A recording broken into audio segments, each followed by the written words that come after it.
अब इंदिरा गांधी ने क्या गलत किया कि जी उसने सबसे बड़े धार्मिक केंद्र पे किसी को मारने के लिए आर्मी भेज दी और पूरा सरकार तो उस टाइम ये बोल रही थी ये लोग खालिस्तानी है, अलग देश का मांग कर रहा है। फिर मैंने आपको बताया जो बताया जाएगा सरकार के द्वारा वही पब्लिक मानेगी, उसी कारण भिंडरावाले को मार दिया। हाँ, फिर अंदर की बातें क्या है वो क्या पता। तो मैं आपको पता ही है इंदिरा गांधी थी, उसके बाद कौन नेता आया बुरा जिसने दिल्ली में सिखों का नरसंहार कराया, जिसे हम जीनोसाइड कह देते हैं, वो अपना राजीव गांधी था। गुरु हरकृष्ण जी जो थे वो गुरु हर राय के बेटे थे। गुरु हर राय जो 7वें गुरु थे हमारे। जब यहाँ पे औरंगजेब और दारा शिकोह की लड़ाई होती है तख्त के पीछे, तो दारा शिकोह तो औरंगजेब का भाई था। जहांगीर को काफ़ी ज़्यादा चुभते थे ये सिख। उसने गुरु अर्जन देव जी को लाहौर किले में इनवाइट किया। जहांगीर चला गया जम्मू और यहाँ पे ऑर्डर दे गया कि गुरु अर्जन देव जी को शहीद कर दिया जाए, जो कि हमारे 5वें गुरु थे। आज जो हमारे गेस्ट है निहंग सिख है, आज इनसे जानेंगे सिखों एंड निहंगों के इतिहास के बारे में। सो जी वाहिगुरु जी का खालसा, वाहिगुरु जी की फतेह। एंड मेरा नाम हरमन सिंह है और मैं निहंग संप्रदाय से अभी कुछ टाइम पहले ही जुड़ा हूँ, क्योंकि मेरा पहले से ही निहंगों की तरफ एक अलग ही अट्रैक्शन था। मतलब हमारे साइड के गुरुद्वारे में जब निहंग आते थे तो वो अपना सारा जो भी है पूरा एक साथ में लेके चलते थे, लंगर पानी का सिस्टम, रगड़ों का सिस्टम, घोड़े हाथी। सो जब भी वो आते थे गुरुद्वारे में तो मैं उनके अंदर मतलब चले जाता था, मतलब उनके दल में घुस जाता होते थे। हाँ, उनके दल में घुस के फिर उनके कल्चर को देखता था कि नॉर्मल सिखों से क्यों डिफरेंट है। फिर क्योंकि मेरे को बचपन से हिस्ट्री का शौक था तो पढ़ता भी था, तो फिर ऐसा चला कि जी निहंग मैं भी फिर सज गया उनसे जाके। अमृत छक लिए मैंने निहंग दल से। एंड अमृत छकने के बाद एक टाइप से होता है जैसे गुरु दीक्षा लेते हैं ना, वैसे ही सिखों में अमृत छकते हैं। अमृत छकना यानी आपने गुरु को अपना समर्पण कर दिया। अब गुरु को आपने अपना शीश भेंट किया है, तो जो गुरु ने आपको कुछ रूल्स एंड रेगुलेशन दिए है वो आपको मानने पड़ेंगे, जिसको कहते हैं रहत मर्यादा सिक्खी में। निहंग और नॉर्मल सिख में क्या अंतर है?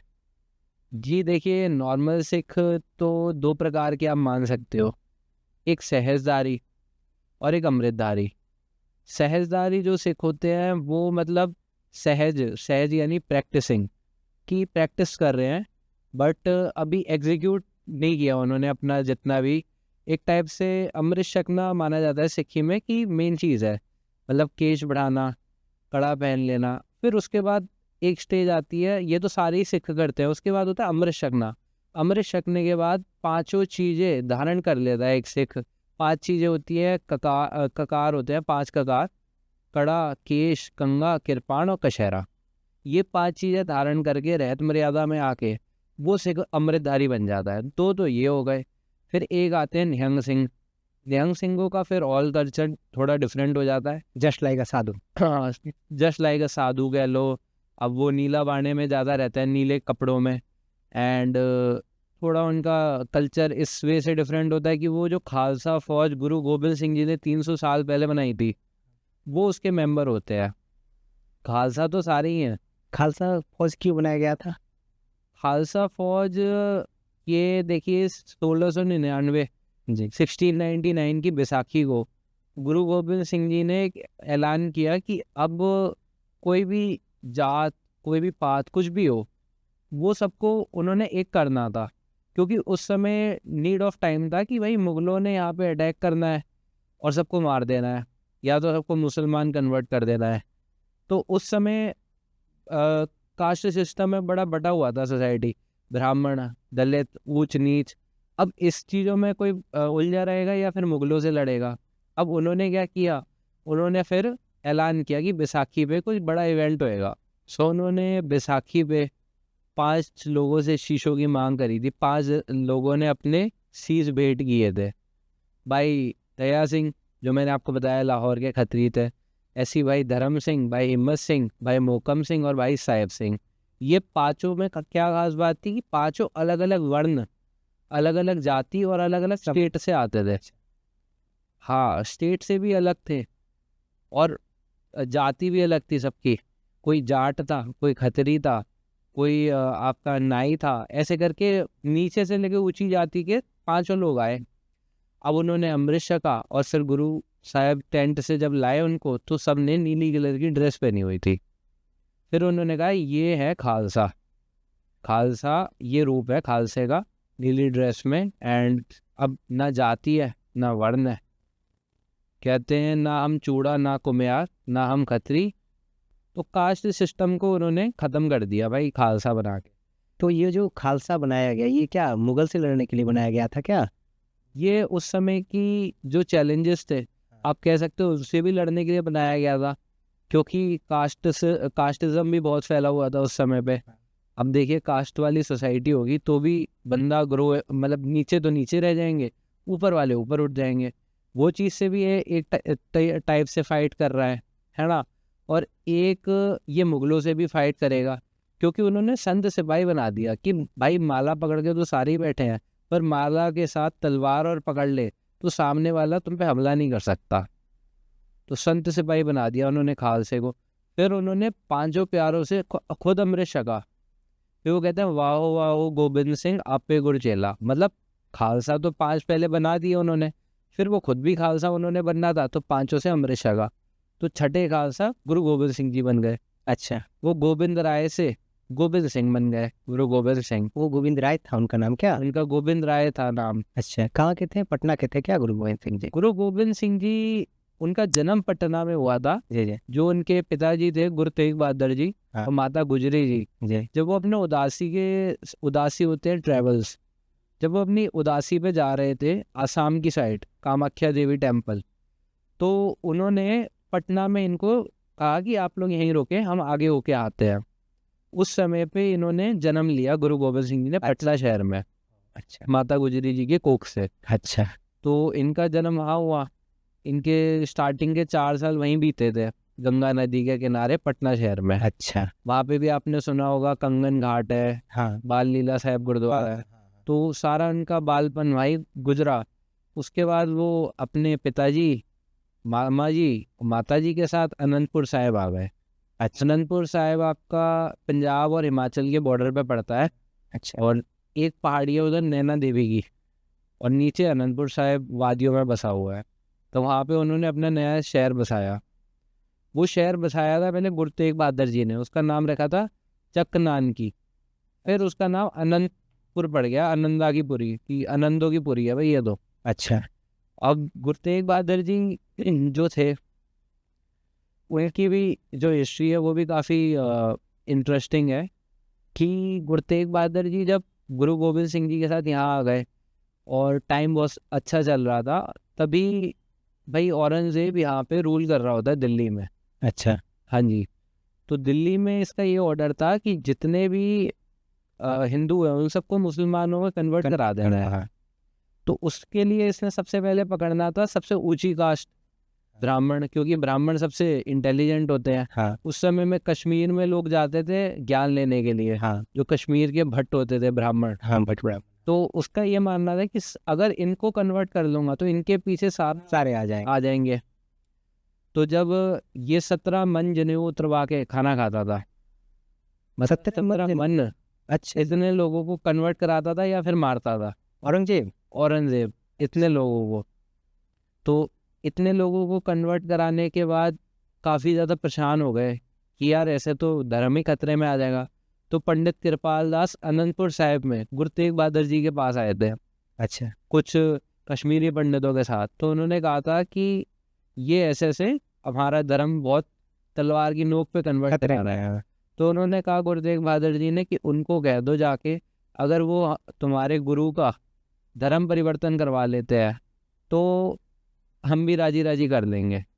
ऐसा ही हुआ, उन्होंने इनको कहा और ये चल दिए दिल्ली गिरफ्तारी देने के लिए कि हमारा धर्म परिवर्तन कर लो, अगर हमारा कर लिया तो ये भी हमारे पीछे कर लेंगे। फिर गुरु तेग बहादुर जी की गिरफ्तारी आगरा से होती है। 5 उनके साथ में सिख थे। आगरा मतलब आए थे गिरफ्तारी देने के लिए? गिरफ्तारी देने के लिए नहीं, वो ऐसे ही भ्रमण करते रहते थे। अच्छा आगरा में मुगलों ने उनको पकड़ा था। अच्छा एक चरवाहा था हसन अली के नाम से, हाँ काफ़ी गरीब था, उसकी बेटी की शादी नहीं हो रही थी। हाँ तो गुरु साहब को पता था, जानी जानते वो तो, कि यहाँ पे चरवाहा बड़ा परेशान है। तो वो चरवाहे को उन्होंने अपनी अंगूठी दी थी, अंगूठी में हीरा लगा हुआ था कि भाई इससे इसका गरीबी दूर हो जाए। करेंगे। वो चरवाहे को मुगलों ने पकड़ा कि भाई तेरे पे ये अंगूठी कहाँ से आई। तो उसने बता दिया कि यहाँ पे सिखों के 9वें गुरु आए हुए हैं। अच्छा, तो इससे क्या हुआ, गुरु पे इनाम भी था, जो उनको पकड़वाएगा उस पे इनाम। उस समय कितना जनसंख्या था सिख का? उस समय सिख पैन इंडिया फैले हुए थे, मतलब पैन इंडिया के एवरेज कितना जनसंख्या हुआ इंडिया में? जनसंख्या, मतलब आप ये मान के चलिए कि गुरु नानक देव जी ने जी। और जितने भी 9 गुरु थे उन्होंने भ्रमण कर करके सिक्खी को फैलाया था। हाँ। पर सिखों की कोई पर्टिकुलर आइडेंटिटी नहीं थी। नहीं थी। आइडेंटिटी यानी है कि अब जैसे मैं हूँ, मैं पगड़ी भी पहनी है, अब आजकल के सिख पगड़ी भी पहनते हैं एंड बाल लंबे लगते हैं, दाढ़ी रखते हैं। उस समय ऐसी आइडेंटिटी नहीं थी। उस समय हिंदू भी मानने वाले वो सिख थे सारे। सिख यानी मानने वाला, गुरु को मानने वाला वो सिख होता है। शिष्य अच्छा, संस्कृत में मतलब होता है सिख का शिष्य। तो गुरु का शिष्य हो गया सिख। सिख। हाँ। तो मानने वाले तो बड़े सारे थे। तो जैसे ही जहाँ गुरु जाते थे वहाँ सारे सिख इकट्ठे हो जाते थे, उनकी कोई आइडेंटिटी नहीं थी पर्टिकुलर। अच्छा। तो जो 9वें गुरु थे, फिर ये जो हसन अली था, इससे मुगलों के सैनिकों ने पूछा भाई तो इस पे अंगूठी कहाँ से आई। उसने बता दिया 9वें गुरु आए हुए हैं। एंड फिर उनकी गिरफ्तारी होती है आगरा से। वहाँ पे आज गुरु का ताल गुरुद्वारा है, वहाँ से उनकी गिरफ्तारी होती है। जहाँ से गिरफ्तारी हुई थी वहाँ पे गुरुद्वारा है क्या? यहाँ पे गुरुद्वारा है। कोई भी ज़्यादातर ऐतिहासिक स्थानों पे गुरुद्वारा होता है अच्छा। मोस्टली, और नॉर्मली भी गुरुद्वारे बनते हैं। एंड उसके बाद ये जो इनाम था गुरु गुरु तेग बहादुर जी पे, वो भी हसन अली को मिल गया पकड़वाने का। कितने का इनाम था? इनाम तो काफ़ी अच्छा खासा था। अब इनाम की मतलब इनाम था पकड़वाने का, अच्छा। वो भी मिल गया। एंड यहाँ से इनकी गिरफ्तारी हुई। 5 सिख थे इनके साथ में, उनको यहाँ दिल्ली लाया जाता है चांदनी चौक में। अच्छा। फिर 3 जो सिख थे उनके साथ में, भाई सतीदास जी, मतीदास जी और भाई दयाला जी, इनको उनकी आंखों के सामने शहीद किया जाता है कि हो सके मतलब इनकी बर्बरता को देख। हाँ, ये वो भी धर्म कन्वर्टर थे। हाँ। तो उनको शहीद भी कैसे किया, आरे से बीच में से चीर दिया गया, हाँ। रुई में लपेट के जला दिया गया, और भाई दयाला जी को देग में उबाल दिया गया। फिर भी गुरु तेग बहादुर जी ने तो इस्लाम नहीं कबूला। दूसरी शर्त थी कि करामात दिखाओ। करामात दिखाना एक माना जाता है कि गलत काम है, कि एम्परर कोई है, औरंगजेब या कोई भी, तो वो इतना बड़ा नहीं है कि उसके लिए कोई करामात या चमत्कार दिखाया जाए उसको रिझाने के लिए। सही बात है, गुरु भाई का अलग ओहदा होता है। वो भी तो मना कर दिया। तो उसने कहा फिर मौत कबूल करो। उन्होंने कहा मौत तो कबूल ही है। फिर इनकी जो शहीदी हुई वो चांदनी चौक में हुई थी। वहाँ पे इनके शीश को काटा जाता है, ऑर्डर दिया जाता है कि इनका शीश कत्ल होगा। अब उन्होंने कहा अगर करामात देखनी है तो ये मोस्टली लोगों को नहीं पता, पर उन्होंने क्या करामात के बारे में बोला था कि तीखी सी तीखी तलवार लाओ जिसके ऊपर पेपर रखने से ही कट जाए, अच्छा। कागज़ इतनी ज़्यादा तीखी हो, उस पे बांधो एक कागज़ बांध के एक डोरी से उसको कस दो, फिर हमारे ऊपर वो वार करना गले पे। फिर देखना भाई अगर वो कागज़ रखने पे ही तलवार काट देती है तो जब गले पे मारा जाएगा तो वो कागज़ खून से भी भीग जाएगा और कट भी जाएगा और वो धागा भी कट जाएगा। ऐसा ही करते हुए औरंगज़ेब ने ये ऑर्डर दिया। उसके बाद उनके शीश पे चलाई जाती है जब तेग, तो ना कागज़ को खून लगता है, ना वो धागा कटता है, ना कागज़ को भी कुछ नहीं होता। एंड इनका शीश पहले ही लथ जाता है, शरीर से लथ जाता है यानी उतर जाता है। तो ये क्या चमत्कार हुआ कि भाई तलवार पे खरोच भी नहीं आई, मतलब पेपर पे शीश भी चले, शीश भी उतर गया। तो वो इन्हीं की लीला थी जो भी थी। उसके बाद इन्होंने रात को कह दिया था अपने एक सिख को, भाई देता जी को, कि मेरा शीश सुबह जैसी होगा लथेगा वैसी तुम बड़ी सारी ना अनेरी आएगी, मतलब आंधी आएगी, तो तुम इसको उठा के बिना पीछे देखे अनंतपुर साहिब की ओर चले जाना पंजाब में। तो वैसे ही होता है, जैसे इनका शीश कटता है और यहाँ से भाई जैता जी ने इनका शीश उठाया और ये ले जाते हैं अनंतपुर साहिब। अच्छा, जब आंधी हटती है तो देखते हैं कि गुरु तेग बहादुर जी का तो शीश ही गायब है, बॉडी पड़ी है। फिर औरंगजेब कहता है कि इनकी बॉडी यहीं पे पड़ी रहेगी और अगले दिन उसका बेद भी करने का प्लान था बॉडी का, क्योंकि ये लोग बर्बरता मतलब बॉडी को या तो पेड़ पे लटका देते थे या कुछ करते थे, तो इतनी बर्बरता कौन देखता। तो रात जैसी होती है, बॉडी वहीं थी गुरुजी की, तो एक उनके सिख थे, उनका नाम था लखी शाह बंजारा। उन्होंने जो बुलक कार्ट होती है ना, उस पर बॉडी डाली, बैलगाड़ी, उस पर बॉडी डाल के वो अपने घर ले गए और घर में आग लगा दी कि आग लग गई, आग लग गई। तो ऐसे गुरुजी का यहाँ अंतिम संस्कार हो जाता है। संस्कार हो गया। हाँ। और वहाँ अनंतपुर साहिब में गुरु गोबिंद सिंह जी को इनके शीश के दर्शन कराए जाते हैं, वहाँ पे उनका अंतिम संस्कार होता है शीश का। अच्छा, अनंतपुर। तो एक शीशगंज साहिब दिल्ली में है जहाँ पे शीश कटा था उनका, ओ, जहाँ वो चांदनी चौक पे पड़ता, जहाँ वो शहीद हुए थे, जो चांदनी चौक पे पड़ता, जो चांदनी चौक में है। शीशगंज साहिब। शीशगंज साहिब अनंतपुर साहिब में, जहाँ उनके शीश का संस्कार हुआ था। अच्छा। और जहाँ उनके धड़ का संस्कार हुआ था, लखी शाह बंजारा ने अपने घर को आग लगाई थी, वहाँ दिल्ली में रकाबगंज साहिब है।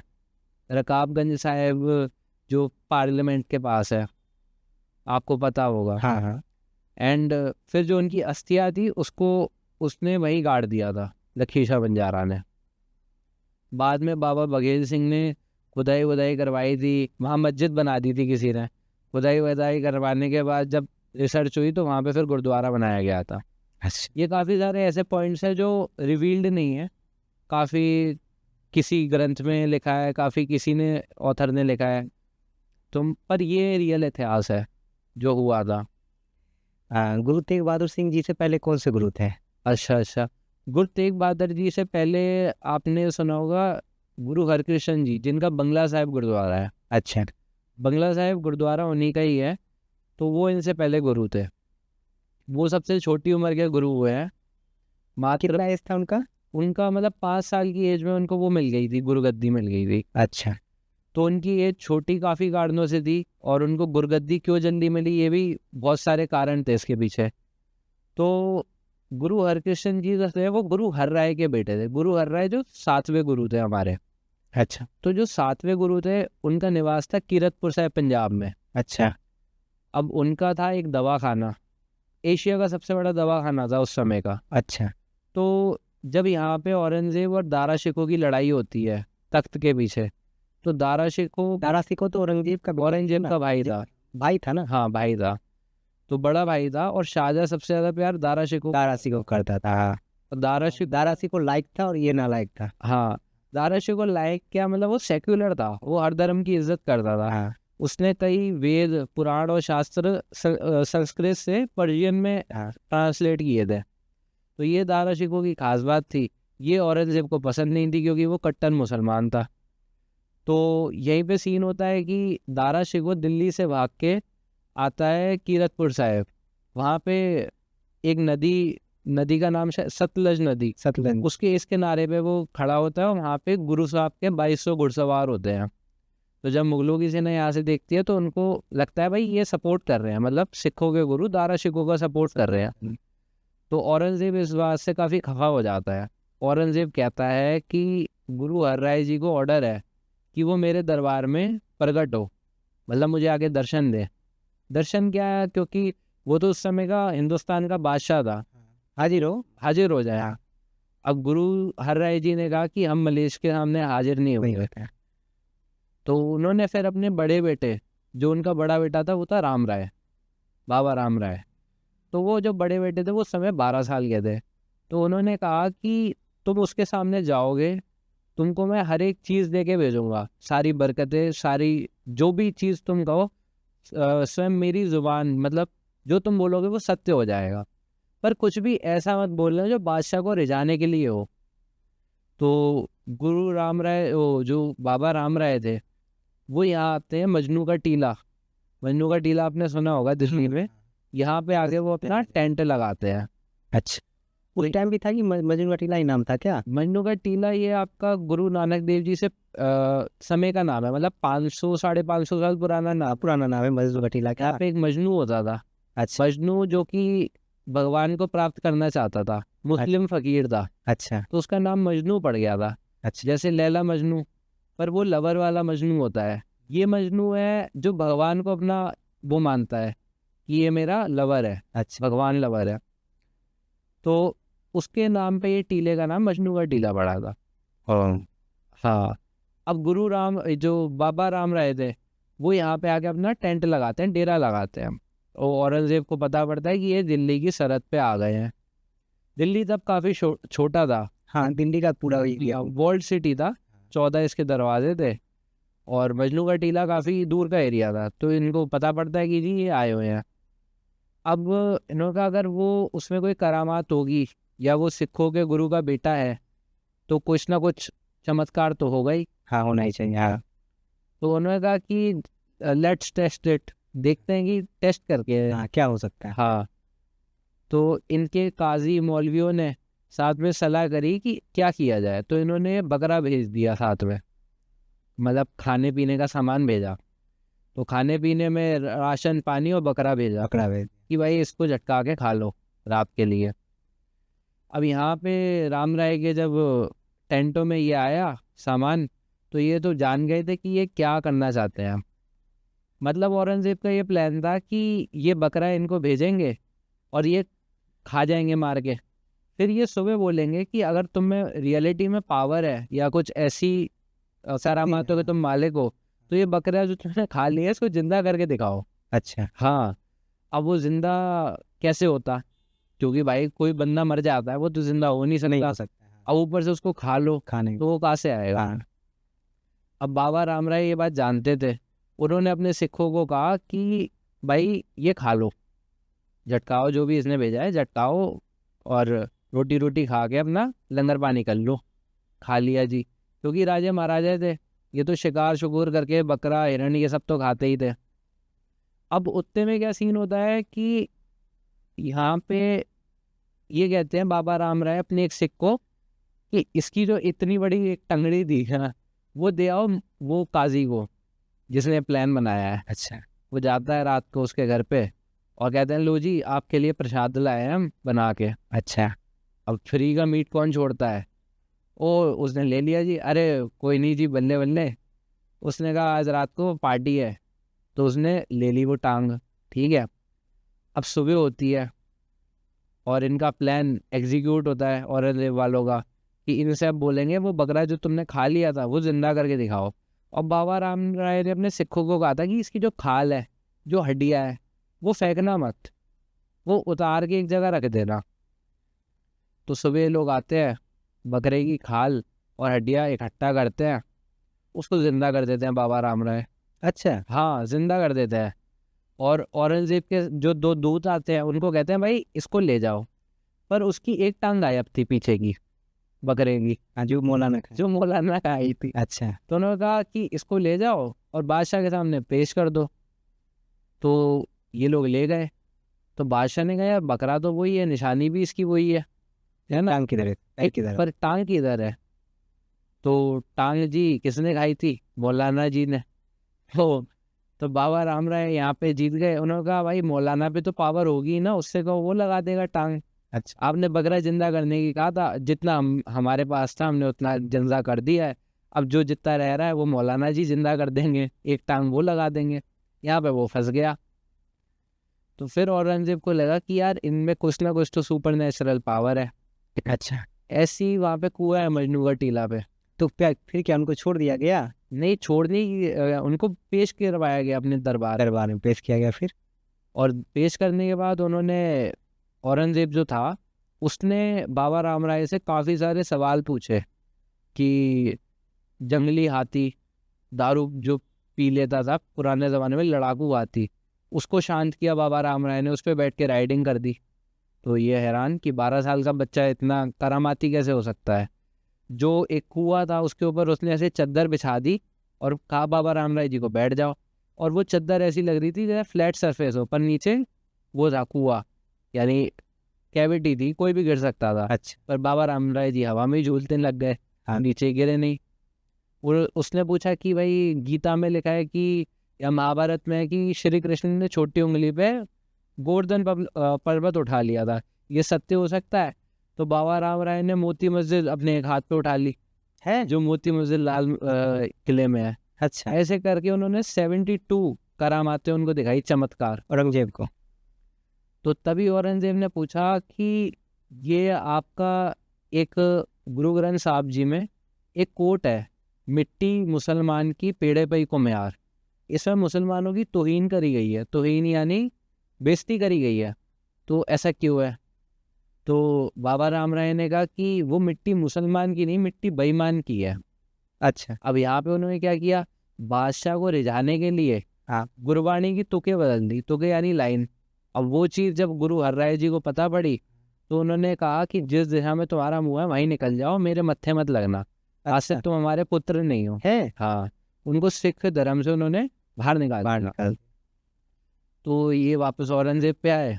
हाँ। औरंगजेब चाहता था कि वो सिख धर्म को कंट्रोल कर सके। हाँ। तो वो सोचने लगा कि सिखों के 8वें गुरु गुरु राम राय जी को बना दिया जाएगा, तो सिख धर्म इसके कंट्रोल में हो जाएगा, क्योंकि ये तो दोस्त बन गए हैं दो। तो इन्होंने क्या किया भाई, बाबा राम राय को एक अपने यहाँ पे गढ़वाल रीजन में वहाँ का जो राजा था उसको कहा कि यहाँ पे इनको एक रियासत दी जाए। उत्तराखंड गढ़वाल क्या? उत्तराखंड में डेरा दिया। पौड़ी गढ़वाल पड़ता है। हाँ जी, डेरा दिया जाए वहाँ पे। तो इनको जो डेरा दिया गया वो दून के बीच में था, दून यानी वैली, तो उस जगह का नाम पड़ा देहरादून। देहरादून। तो वो जब ब्रिटिशर्स आए थे वो डेरा नहीं बोल पाते थे, तो वो देहरादून, देहरादून। तो उन्होंने देहरादून को अपनी कैपिटल बनाया आर्मी का, ब्रिटिशर्स ने। और आज भी आर्मी की कैंटोनमेंट इलाका बहुत है, तो वहाँ पे आज भी राम राय का डेरा है और उनकी गद्दी चलती है, पर वो सिख धर्म से आउट है। ओह। हाँ, हमारे में ये है कि उन लोगों से मेल नहीं रखना, उन लोगों से। क्या वो लोग सिख मानते हैं या फिर हिंदू मानते वो लोग अपने आप को सिख ही मानते हैं, हैं? मानते हैं। पर हम लोग, वो लोग गुरु नानक देव जी तक सबको मानते हैं, हाँ। पर गुरु राम राय जी के बाद वो अपने अलग गुरु मानते हैं। नहीं मानते हैं। हाँ, और हमारे को ऑर्डर है कि उनसे वो नहीं करना, मेल नहीं रखना, नहीं। क्योंकि उनके पिताजी ने ही स्वयं बोला था गुरु हरराय जी ने कि ये मेरा पुत्र ही नहीं आपसे। फिर जो इनके छोटे पुत्र थे गुरु हरकिशन जी, हाँ। वो बनते हैं सिखों के 8वें। 8। ये तो एक जोत ट्रांसफर होती थी कि जो गुरु अपने अंदर से जोत जो चली आ रही है वो अगले गुरु में ट्रांसफर करते थे, जो भी उनको मतलब जिसमें दिखता था ब्रह्म ज्ञान है, या जो दूसरों को भी तार सकता है, जो खुद भी मुक्त है। क्योंकि बंदा मुक्त कैसे होता है? मुक्त होता है मेडिटेशन, नाम जपने से।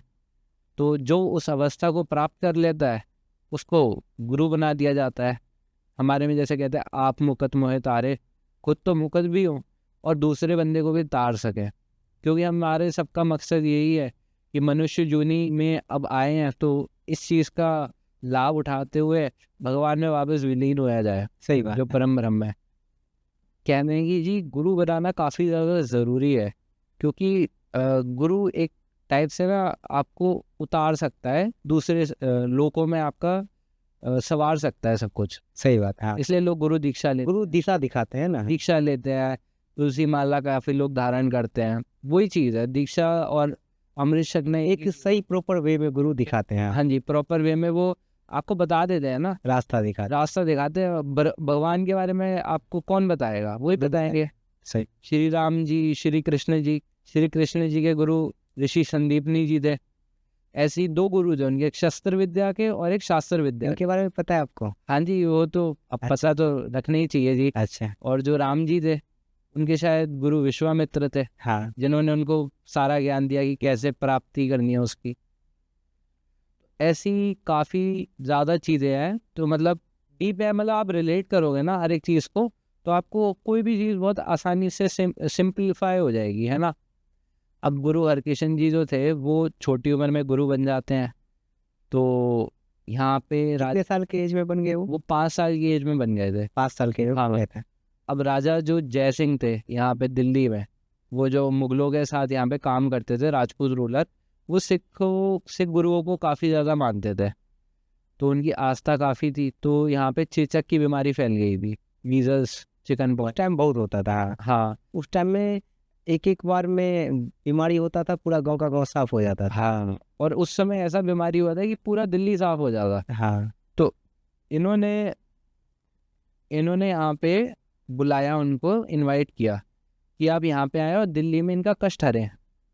तो वो यहाँ पे आए और यहाँ पे एक तालाब होता था या एक सरोवर उन्होंने निर्माण किया, जहाँ पे शायद उन्होंने चरण धोए थे या खुद स्नान किया था। फिर सबको बोला था कि आप इसमें स्नान करो।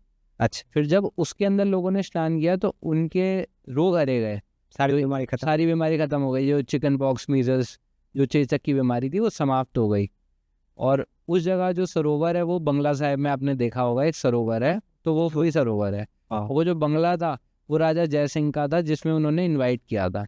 अब तो ये बंगला साहिब बन। बंगला साहिब बन गया। अच्छा, वो गुरुद्वारे का नाम बंगला साहिब। बंगले के ऊपर बंगला साहिब बन बंगला साहिब, इनका इसमें शीश कटा था तो गया। वो शीशगंज है। हाँ, शीश रखा गया था, शीशगंज पड़ा। हाँ जी।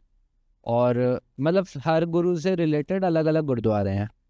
और यहाँ पे जो अपने गुरु हरकिशन जी आए थे, हाँ।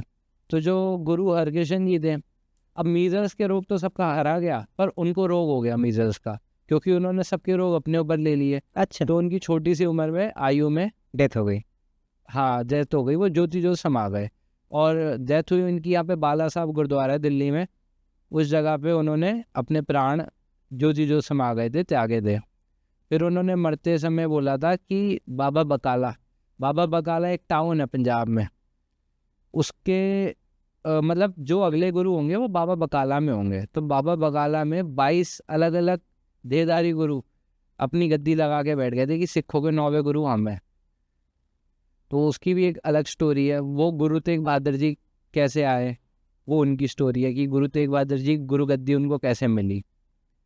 तो एक वो था ट्रेडर जो पहले समुद्र में व्यापार करते थे, लुबाना कास्ट होती थी उनकी, तो उसका नाम था मक्खन शाह लुबाना। उस बंदे का जहाज था, वो समुद्र के उस पर फंस गया था तूफान में। तो उसने ऊपर वाले से मतलब कहता कि भाई मेरे को नहीं पता इस समय गुरु कौन है, पर मेरी आपसे एक ही अरदास बेनती है कि जो मेरा शिप है फंसा हुआ है, काफ़ी सारे लोगों की जान खतरे में है, आप प्लीज़ मेरा शिप को जो है इस सागर से पार कर दो और तट पे ले आओ, तो मैं आपको 500 मोहरे भेंट करूँगा सोने की। अच्छा, हाँ। तो तूफान शांत होता है, इसका शिप आ जाता है गुजरात में सूरत के पास। तो ये बड़ा खुश होता है कि गुरु ने मुझे बचा लिया। फिर पता पड़ता है कि जो नेक्स्ट सिखों के गुरु हैं 9वें, वो बाबा बकाला में है। तो जब बाबा बकाला में जाता है तो वहाँ देखता है 22 गुरु बने हुए हैं भाई। तो हर एक गुरु के सामने वो एक मोहरे रखता है, किसी के सामने 2 मोहर रखता है सोने की। तो वो लोग उठा के खुश हो जाते हैं, अच्छा, आशीर्वाद। और 22 के 22 गुरु देख लिए, कोई रियल था ही नहीं। फिर किसी सारे फेक थे। सब फेक थे। फिर यहाँ पे किसी ने कहा कि जी वहाँ पे भोरे में, भोरा यानी एक टाइप से एकांत में कोई एक गुरु है, बहुत टाइम से साधना कर रहे हैं, उनके पास तुम जाओ। उनके पास जब ये जाता है, 2 मोहरे रखता है, तो उन्होंने कहा तुमने वादा तो 500 मोहरे का किया था। तो ये समझ जाता है कि ये है गुरु रियलिटी में। ओरिजिनल गुरु यही है। तो फिर ये छत पे जाके चिल्लाने लगता है वही बिल्डिंग की, गुरु ला दो रे, गुरु ला दो रे। तो भाई मक्खन शाह लुबाना ने बोला गुरु ला दो रे, और गुरु तेग बहादुर जी ऐसे फाइंड हुए, मतलब बता दिया सबको कि यही अब हमारे 9वें गुरु हैं। तो गुरु तेग बहादुर जी की ये हिस्ट्री थी, कैसे इनको फाइंड किया गया। एंड आगे काफ़ी बड़ी शहीदी इन्होंने दी, जो कि काफ़ी ज़्यादा इम्पोर्टेंट भी थी उस टाइम में। और तभी गुरु तेग बहादुर जी को कहते हैं हिंद की चादर। हिंद की चादर यानी, हिंद यानी इंडिया, या और चादर यानी एक कोट, आसरा। तो हिंद की चादर उन्हें बोला गया उस समय। और फिर हम गुरु हरराय जी से पीछे आए, तो उनसे पहले थे गुरु हरगोबिंद जी, जो कि ये कौन से ईस्वी में हुए? ये छठे गुरु थे। इनके समय में शाहजहाँ मुगल रूलर था, अच्छा, तो इनकी मोस्टली लड़ाई शाहजहाँ से चलती थी। अच्छा, उसी टाइम से लड़ाई चल रही थी क्या? इन्होंने ही सिखों का शस्त्रकरण चालू किया था, मतलब शस्त्र रखने, सेना बनानी। अच्छा, हाँ, इन्होंने ही चालू किया था।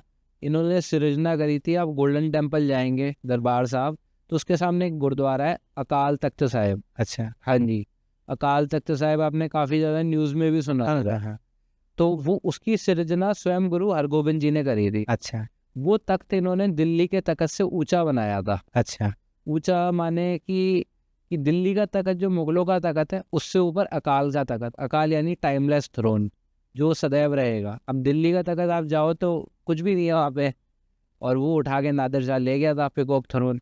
पर अकाल तख्त आज भी कितने हज़ारों लोग आ रहे हैं, तो वो तो टाइमलेस है क्योंकि उन्होंने बनाया था। एक उन्होंने तख्त बना दिया, अपना निशान बना दिया। निशान यानी एक फ्लैग। और नगाड़ा, नगाड़ा बजाना चालू कर दिया। नगाड़ा बजाना होता है कि हम अपने आप को फ्रीडम यानी आज़ाद घोषित करते हैं। जो ये रियासत है उससे हम आज़ाद हैं, हम किसी के अंडर में नहीं। नहीं काम करेंगे। नगाड़ा बजाया और अपने साथ बाज पालने लगे। बाज होता है आज़ादी का प्रतीक, क्योंकि जो हाथ पे रखते जो हैं। हाथ पे रखते हैं। अच्छा। तो सब सिंबल्स ऐसे, तो ये मुगलों को चुभने लग गए, मुगल बादशाह शाहजहाँ को, कि भाई इनके जो पिताजी थे गुरु अर्जन देव जी, हाँ। उन्होंने अपना इतना बड़ा, उसको तो ये लगता था महल टाइप बना लिया है, पर मतलब इन्होंने अपना ग्रंथ रच दिया, इन्होंने अपना टेम्पल बना दिया नया, दरबार साहिब। अच्छा। और अब इन्होंने ऐसा केंद्र बना दिया है, कौन सा रचा था? श्री आदि ग्रंथ साहिब, श्री आदि ग्रंथ साहिब, जो अब जाके गुरु ग्रंथ साहिब जी, गुरु ग्रंथ साहिब जी, ओ उन्हीं का रचा हुआ है उन्हीं क्या? का रचा हुआ है। अच्छा। उन्होंने क्या किया था, उन्होंने जितने भी डिफरेंट इंडिया में संत महापुरुष हुए हैं, हाँ। जिन्होंने भगवान की प्राप्ति करी है, और भले ही वो कोई से भी कहीं से भी आते हो, कोई से भी स्टेट से, उन सब की वाणी को चेक करके कंपाइल किया उस एक आदि ग्रंथ में। उसमें भगत धन्ना जी, नामदेव जी, अब धन्ना जाट कहते हैं, धन्ना जाट, उन्होंने एक पत्थर में से या शायद एक भांग के बट्टे में से भगवान को प्रकट कर लिया था। अच्छा। हाँ, है ना? उनकी भी अलग स्टोरी। ये कौन सी ईस्वी की बात है? ये आपका 1516वीं ईस्वी, यही जो भक्ति मूवमेंट चल रहा था उस समय। अच्छा। और एक भगत नामदेव जी हुए हैं, वो महाराष्ट्र में बहुत माना जाता है उनको, तो उनकी बाणी में गुरु ग्रंथ साहब जी में।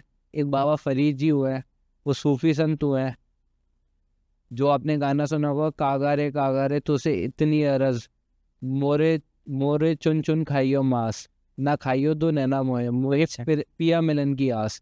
तो वो गाना उनके लिए ही है। मतलब उनको दर्शन नहीं हो रहे थे ऊपर वाले के, तो उनका मांस ना पूरा सूख चुका था, तो वो कौए से कहते हैं कि मेरी आंखें मत खाना, मेरे को उससे मिलने की आस है, पिया मिलन की आस, मांस खा लो। ऐसे ऐसे जो महापुरुष हुए हैं, इनकी वाणी आदि ग्रंथ में डाली गई और कंपाइल करी गई थी गुरु अर्जन देव जी द्वारा। और गुरु अर्जन देव जी के समय जहांगीर था। जहांगीर को काफ़ी ज़्यादा चुभते थे ये सिख। उसने गुरु अर्जन देव जी को लाहौर किले में इनवाइट किया कि आप हमारे सामने पेश हो। पेश होने के बाद उन्होंने कहा कि जो आपने ग्रंथ रचा है, हमको खबर मिली है इसमें मुसलमानों के बारे में गलत लिखा गया है, पर ऐसा कुछ था नहीं। वही जो मैंने आपको बताया, मिट्टी मुसलमान की, ऐसे करके जो श्लोक है, तो पूरा ग्रंथ चेक किया तो उसमें काफ़ी सारे स्कॉलर्स को कुछ गलत मिला नहीं। फिर उसने दूसरी शर्त ये रखी कि जो आपका चढ़ावा आता है उसमें से कुछ टैक्स हमको दिया जाए, और जुर्माना दो 2 लाख रुपए, जो आपने इतना बड़ा ये दरबार साहब बना लिया है। तो इन्होंने जुर्माना देने से मना कर दिया। इन्होंने कहा अगर तुम एक भगवान का ही प्रचार कर रहे हो तो मुस्लिम क्यों नहीं बन जाते। तो इन्होंने कहा फोर्सफुली तो हम कुछ करते नहीं। फिर जहांगीर ने ऑर्डर दिया कि जहांगीर चला गया जम्मू शहर पे है घूमने के लिए, और यहाँ पे ऑर्डर दे गया कि गुरु अर्जन देव जी को शहीद कर दिया जाए, जो कि हमारे 5वें गुरु थे। तो गुरु अर्जन देव जी को तसीहे दिए गए, टॉर्चर किया गया 3 दिन तक। पहले उनको देग में उबाला गया, फिर अगले दिन तपती तवी यानी जो हॉट प्लेट होती है उस पर बिठाया गया है, हाँ, और गरम गरम उबलता हुआ रेत उनके सर पे डाला गया। अच्छा। तो उससे क्या हुआ, उनका जो पूरा शरीर था वो छाले एंड मतलब मांस उखड़ने लग गया बॉडी से। फिर तीसरे दिन सेम चीज़ करी गई, ऊपर से गरम रेत और नीचे भट्टी पे जो तवा रखा हुआ था उसके ऊपर उनको बिठाला गया। अब चौथे दिन इनका प्लान था कि गाय, क्योंकि पूजनीय होती है, तो गाय का जो चमड़ी होता है उसमें सिल के इनका दम घोट के इनको शहीद किया जाएगा। तो इन्होंने एक इच्छा जाहिर करी कि हमको रावी नदी में स्नान करना है शहीद होने से पहले। तो रावी नदी में जब ये स्नान करने गए, उन्होंने इजाज़त दे दी कि गर्म छालों पे जब पानी लगेगा ठंडा ठंडा तो और पीड़ा होगी। उन्होंने इजाज़त दे दी स्नान करने की, और ये स्नान करने गए और वहीं से ज्योति ज्योत रली, मतलब लुप्त हो गए। ये 5वें गुरु थे। और इनके जो पुत्र थे गुरु हरगोबिंद जी, फिर उन्होंने अपने आप को सशक्तिकरण किया कि भाई ऐसे तो पीसफुली तो बहुत हो गया, 5 गुरु तो पीसफुली थे। छठे गुरु ने फिर शस्त्रधारी होने का फैसला किया, अपना नगाड़ा, अपना निशान, और काफ़ी सारी जंगें लड़ी मुगलों के साथ। और मेन इनके टाइम में शाहजहाँ से काफ़ी जंग हुई थी इनकी। तो जंग की शुरुआत कहाँ से, 5वें गुरु से हुई थी क्या? जंग की छठे गुरु से छठे हुई थी। और बाकी चौथे, तीसरे, दूसरे, पहले? ये आपके आ जाते हैं जी, इनसे पहले आते हैं गुरु अर्जन देव जी से गुरु रामदास जी। अच्छा। हाँ जी, इन्होंने सरोवर का निर्माण किया था अमृतसर में। इनके उस समय राजा का शासन था? उस समय अकबर था। अकबर था क्या? हाँ, अकबर आया था अमृतसर देखने के लिए कि क्या मतलब यहाँ पे सिखों के कौन से गुरु हैं क्या है, और उसने वहाँ पे लंगर भी खाया था। उसको ये चीज़ अच्छी लगी तो उसने ज़मीन भी दान में दी थी। अकबर को? अकबर ने ज़मीन दान दी थी गुरु को कि आप बहुत अच्छा काम कर रहे हैं। अकबर को अच्छा लगा? हाँ, उसको अच्छा लगा तो उसने लंगर भी खाया सबके साथ, नॉर्मल लोगों के साथ बैठ के। तो गुरु रामदास जी ने फिर वहाँ पे एक सरोवर का निर्माण कराया। उस समय लड़ाई नहीं हुई?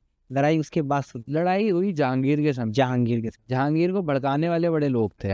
हाँ। अभी हम छठे गुरु पे भी आएंगे कि जहांगीर ने उनको ग्वालियर के किले में भी कैद किया था। अच्छा। वो भी हम आपको बताते हैं।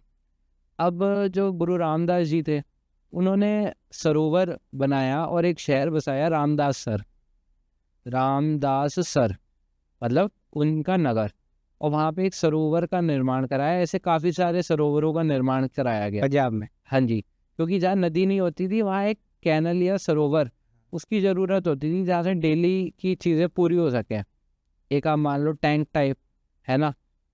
फिर उसके बीच में दरबार साहिब, जिसको गोल्डन टेम्पल कहते हैं, वो बनाया गुरु अर्जन देव जी ने। अच्छा, गोल्डन टेम्पल का ये इतिहास है क्या? ये इतिहास है। क्यों बनाया गया उसको? ये ऐसे एक हम मेडिटेशन करते हैं ना, हाँ। तो हमारे सर पे त्रिकुटी होती है। हाँ। त्रिकुटी के ऊपर दसम द्वार होता है। हाँ। जहाँ योगी और साधु जन जाके विचरते हैं, भगवान से मुलाकात करते हैं।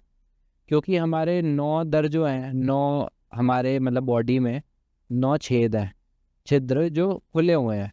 2 आँख, 2 नाक, और अपने 2 कान के वहाँ। और 2 नीचे के। हाँ। मलमूत्र के द्वार। हाँ। एक हमारा जो छिद्र है वो हमारे सिर के ऊपर है, जहाँ पे साधु लोग जूड़ा बनाते हैं, तो वो सर के ऊपर होता है। अच्छा। उसे कहते हैं दसम द्वार। आपने बच्चे के देखा होगा, छोटे छोटे, एक छोटा बच्चा होता है काफ़ी, तो उसके उस सर पे ना पोला पोला कुछ होता है, यानी खोखला खोखला टाइप। हाँ। वही दसम द्वार होता है, बड़े होके बंद हो जाता है वो। अच्छा। तो आप देखते होंगे किसी की मृत्यु होती है तो कहते हैं मुख से इसके प्राण गए हैं, इसके प्राण आँख से गए हैं। अच्छा। तो जिसके प्राण दसम द्वार से जाते हैं वो मुक्त हो जाता है। अच्छा। उस जगह का जो मैप है वो गोल्डन टेम्पल, मतलब जो अंदर चले जाता है ना योगी जन, हाँ। जो दसम द्वार को देखता है, वो मैप सेम ऐसा ही है। अंदर जाके वो दरबार साहब का मैप है। ऐसा बनाया गया उसको?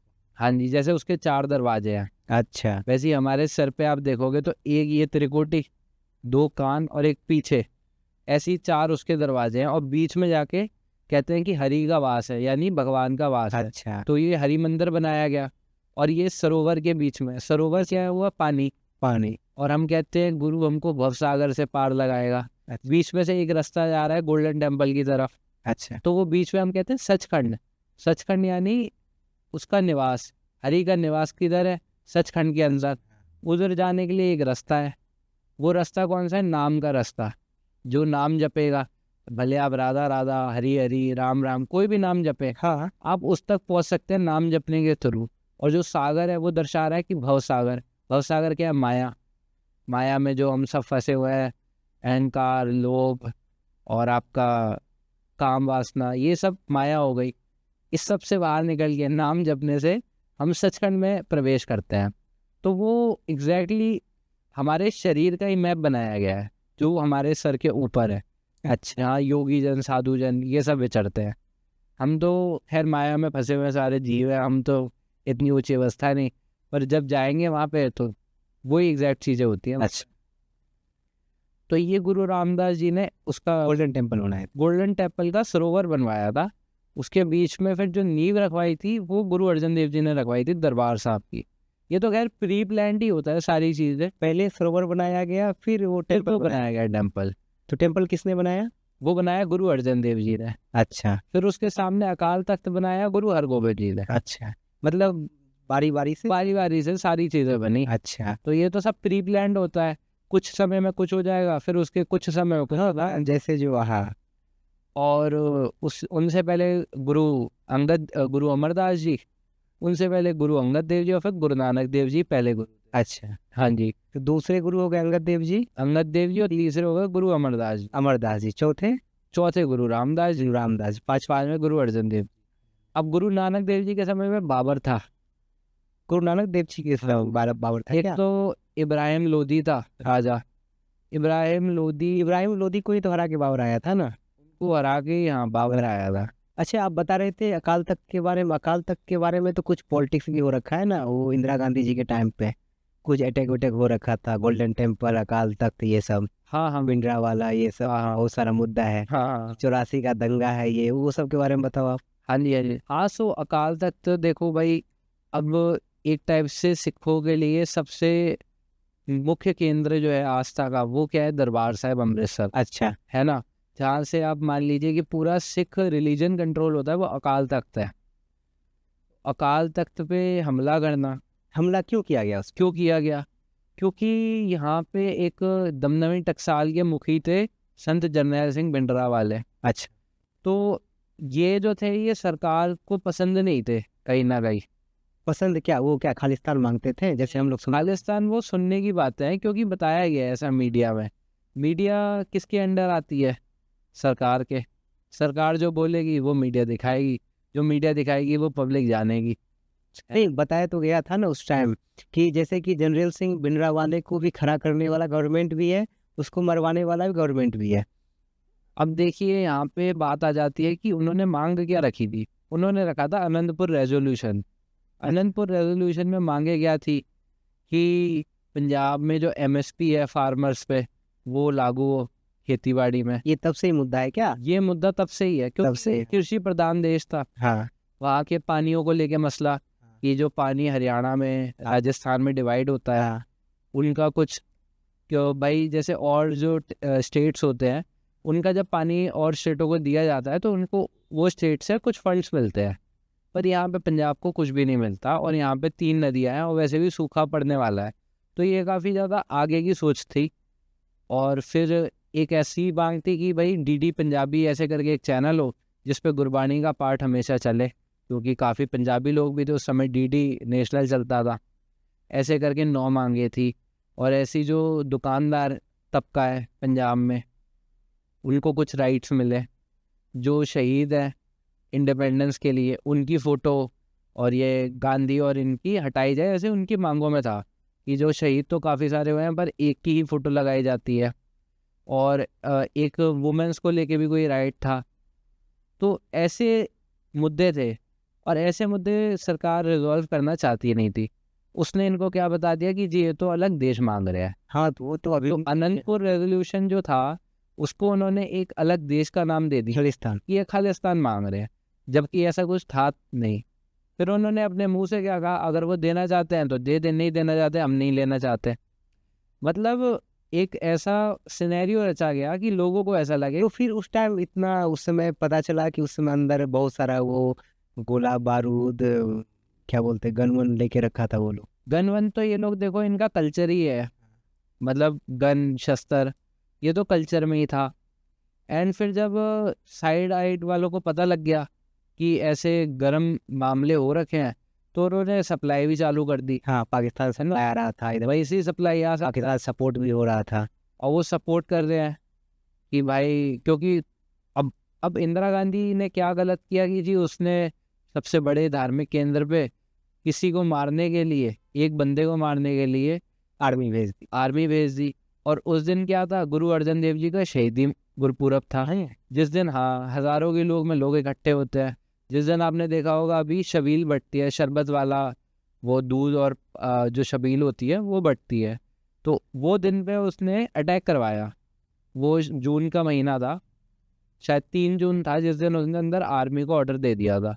तो श्रद्धालु भी थे, गोलीबारी हुई, श्रद्धालुओं को रूम्स में बंद किया गया, गोलीबारी हुई, श्रद्धालु मारे गए। और जो बंकरों में थे वो तो बंकरों में ही थे, वो कैसे मारे जाते? नॉर्मल श्रद्धालु मरे तहखाना में, है ना, तहखाने में। अब लोगों को कैद किया गया था भूख प्यास से, वो लोग मरने लगे 3-4 दिनों में। तो काफ़ी ज़्यादा बर्बरता हुई और गोलियां मारी गई। और मतलब अब काफ़ी सारी चीज़ें हैं जो बहुत गलत हुई थी। लेडीज़ का रेप भी हुआ। और हाँ, क्योंकि कोई भी अब जीत किसी पे हासिल करता है तो उसको वो एनिमी की नज़र से देखता है ना? ये तो तब से तो अभी तक वही खालिस्तान खालिस्तान बहुत बड़ा मुद्दा देश का बन गया है खालिस्तान। अब इतना बड़ा मुद्दा था नहीं जितना अब बना दिया है। अब किसान आए थे जैसे दिल्ली से, उससे पहले ऐसा कुछ लेकिन अभी भी तो वॉल पे कहीं पे लिखा रहता है खालिस्तान, ये सब क्या है? अभी भी आप कहीं पे देखोगे पंजाब साइड वो उस वॉल पे लिख देता है खालिस्तान ये। पंजाब साइड ये नहीं होता, ये फॉरेन में होता है। हाँ फॉरेन में भी हो रहा है, गए हुए हैं। पंजाब में भी कुछ हिमाचल साइड होता है, ये सब क्या है? ये तो ऐसे वॉल पे यहाँ इतना वैसे नहीं चलता खुल्लम खुल्ला। फॉरेन में को क्या होता है भाई, फॉरेन में आप देखिए कौन लोग गए हुए हैं। फॉरेन में वो लोग हैं जिनके माता पिता यहाँ पे डेथ हुई थी, जिनकी 84 के दंगों में। अच्छा, तो वो लोग वैसे ही काफ़ी ज़्यादा रोष में है कि भाई हमारे माता पिता को वो मिला नहीं जस्टिस। ऊपर से भाई मारा गया तो किसी का ताऊ मरा है, किसी की ताई मरी है, किसी की माता, किसी का पिता। तो उन लोगों को रोष किस चीज़ का है कि भाई हमारे दादाजी इस चीज़ में शहीद हुए, हम आर्मी ने ऐसे हमको वो किया, हमको भाग के आना। इसलिए ये लोग खालिस्तान मांगते हैं। हाँ, तो वो अलग, वो एक टाइप से क्या होता है, रोष प्रकट। आप कभी देखेंगे यहाँ पे जो है वो इतने ज़्यादा गुस्से में नहीं होते, इतने बाहर के हैं बाहर क्योंकि के रहते हैं। उनके घर का बंदा। लेकिन फंडिंग तो उधर से ही होता है ना, ये फंडिंग वंडिंग चीज़ें तो एक फैलाने वाली चीज़ें हैं कि फंडिंग हो रहा है। कौन किसको फंडिंग देता है? किसी पे खाने को है नहीं अपना लिए, कोई किसी को फंडिंग क्यों देगा भाई? मतलब बाहर रोष में इसलिए है क्योंकि उनके खुद के घर के मेंबर गए हुए हैं। तो ये तो नॉर्मल सी चीज़ है। और बाकी ऐसे सरकार ने हमला भी नहीं करना चाहिए।